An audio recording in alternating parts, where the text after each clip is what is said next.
मुलांना प्रचंड आवडणाऱ्या बाजारात मिळणाऱ्या पॅक फूडपेक्षा टेस्टी आणि हेल्दी स्नॅक्स घरच्या घरी अगदी सोप्या पद्धतीने कसं करायचं हे बघण्यासाठी हा छोटासा व्हिडिओ बघा.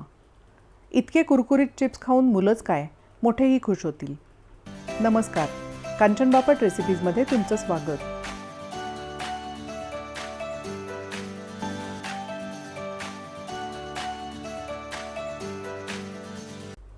कुरकुरीत फ्रायम्स करण्यासाठी आपण 2 वाट्या साबुदाणा वापरणार आहोत. साबुदाणा दोनदा धुवून घेऊया. वजनात मोजलं तर हा पाव किलो साबुदाणा आहे. धुतलेल्या साबुदाण्यात 2.5 वाट्या पाणी घालून झाकून ठेवूया. आपण साबुदाणा धुवून भिजवून ठेवला होता, त्याला 8-9 तास झालेत. आपण साबुदाण्याच्या दुपटीहून थोडे कमी म्हणजे 400-450 ग्रॅम टोमॅटो घेतलेत. टोमॅटो अर्धे चिरून भांड्यात ठेवू.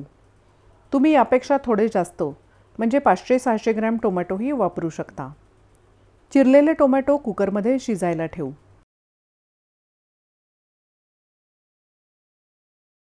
आधी 1 शिट्टी होईपर्यंत गॅस मोठा ठेवू. नंतर बारीक गॅसवर 2-3 शिट्ट्या होऊ देऊया. कुकरची वाफ जिरल्यावर आपण टोमॅटो बाहेर काढले होते, ते आता थंड झालेत. त्याची आपण मिक्सरवर प्युरी करून घेऊ.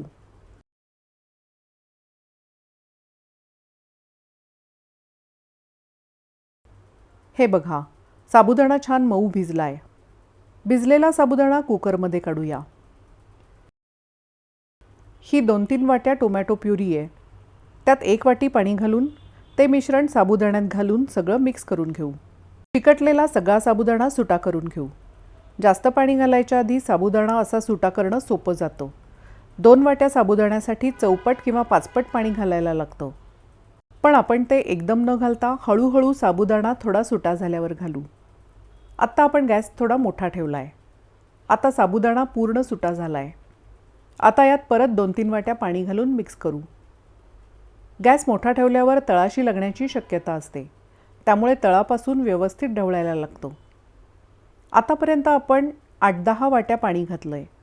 साबुदाणा भिजवताना घातलेलं 2-3 वाट्या पाणीही यात मोजलं आहे. आपण आतापर्यंत 10-15 मिनिट मिश्रण शिजवलं आहे. हे बघा, मिश्रण चकचकीत दिसतं आहे, पण साबुदाणा अजून ट्रान्सपरंट दिसत नाही आहे. साबुदाण्याचं मिश्रण सतत ढवळायला लागत नाही. अधूनमधून तळापासून ढवळलं तरी चालू शकतं. हे बघा, आतापर्यंत आपण 20 मिनिटांच्या आसपास साबुदाण्याचं मिश्रण शिजवलं आहे. आता साबुदाणा ट्रान्सपरंट दिसतोय. आता यात कुटलेलं खडे मीठ घालू. वाळून पापड्या खूप कमी होतात, त्यामुळे मीठ थोडं कमीच घाला. आता मीठ आधी वरच्यावर मिक्स करू आणि नंतर सगळं ढवळून घेऊया. हे पहा, या स्टेजला मिश्रण कसं चकचकीत दिसतंय आणि ते किती घट्टसर झालंय बघा. आता आपण गॅस बंद करू. गॅसवरून उतरवलेलं मिश्रण थोडंसं कोमट करण्यासाठी ढवळून घेऊ.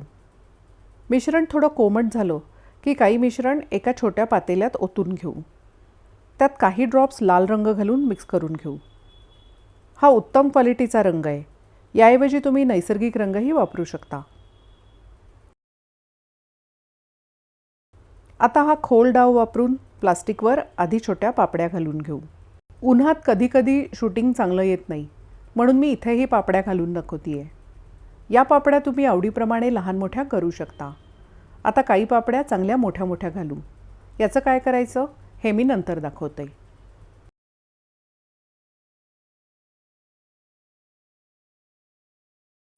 मोठ्या पापड्या स्पॅच्युला वापरून थोड्या चौकोनी करून घेऊ. रंग न घातलेल्या मिश्रणाच्या मी उन्हात याच प्रकारे पापड्या घालून घेते. कडक ऊन असेल तर एका दिवसात एका बाजूनी या पापड्या बऱ्याच वाळतात. हे बघा, आपल्या सगळ्या पापड्या घालून झाल्या आहेत. आपण पापड्या घातल्या होत्या त्याला 6-7 तास झालेत. उन्हात पापड्या अशा वरच्या बाजूनी वाळल्या आहेत. त्या आपण सोडवून उलटवून घेऊ. तुमच्याकडे जसं ऊन असेल त्याप्रमाणे पापड्या वाळायला वेळ लागेल. पापड्या जर खूपच पातळ घातल्या तर प्लास्टिकला चिकटू शकतात आणि जास्त पातळ पापड्या तळतानाही जळू शकतात. हे बघा, आतल्या बाजूला पापड्या अशा ओलसर आहेत. रंग न घातलेल्या पापड्याही उलटवून घेऊ.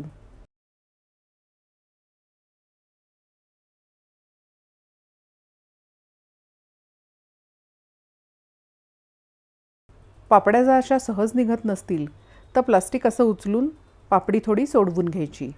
नंतर प्लास्टिक हलवून हळूहळू पापडी काढून घ्यायची. आपल्या सगळ्या पापड्या सोडवून उलटवून झाल्या आहेत. आता परत थोडा वेळ वाळू देऊया. हे पहा, पापड्या उलटवल्या होत्या त्याला एखादा तास झाला आहे. आत्ता दुपारनंतर इकडे थोडे ढग येऊन हवा दमट झाली आहे. आता पापड्या दुसऱ्या बाजूनीही थोड्याशा कोरड्या झाल्या आहेत. हाताला चिकटत नाही आहेत. आता तेल लावलेली कात्री वापरून मोठ्या पापड्यांच्या पट्ट्या कापून घेऊया. आवडीप्रमाणे याची लांबी रुंदी कमी जास्त करू शकता. या आपण ज्या खूप मोठ्या पापड्या केल्या होत्या ना, त्या पापड्या आपण कापतोय. आता रंग घातलेल्या पापड्याही कापून घेऊ. बाकी छोट्या आकाराच्या पापड्या आपण तशाच वाळत घातल्या आहेत. आता या कापलेल्या पापड्या आपण अशाच खडखडीत वाळू देऊया. आपण पापड्या उलटवून वाळत घातल्या होत्या त्याला 1 दिवस झाला आहे. आज खूप छान कडक ऊन होतं. सगळ्या पापड्या कशा खडखडीत वाळल्या आहेत बघा. तयार वाळलेल्या पापड्या अशा काचेच्या बाटलीत भरून ठेवल्या तर 1-2 वर्षही छान टिकतात.